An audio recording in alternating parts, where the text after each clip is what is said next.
कौन नाडा दिलीप कुमार साहू। कौन करुଛ केबेठू करुଛ काहेकि करुଛ?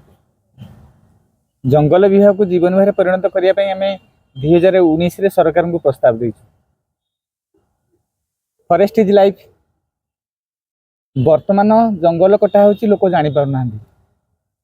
जंगल विभाग जीवन विभाग परिणत है जीवन कटा हो लोक जानीपर उसको क्या चाहिए वो सोचेगा। लोगों को कौन दरकार से भाविए वो काफी है पृथ्वी को बचाने के लिए।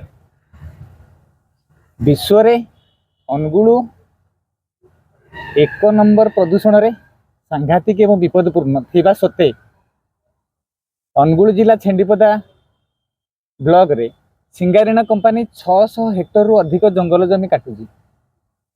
तो आमे वाइल्ड लाइफ बंचू केमती आमे रहिबु कोठी।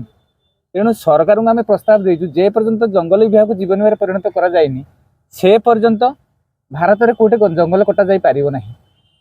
तेणु सिंगारीना कंपनी की तुरंत बंद करने धारणा देचु एवं अनशन देचु। विगत दिन में जदि सरकार किसी न शुणती पूरा ओडिशा सारा मु अनशन करी एवं विधानसभा आगे जीवी अनशन बसबी जे पर्यंत लाइफ डिपार्टमेंट न होई फॉरेस्ट डिपार्टमेंट।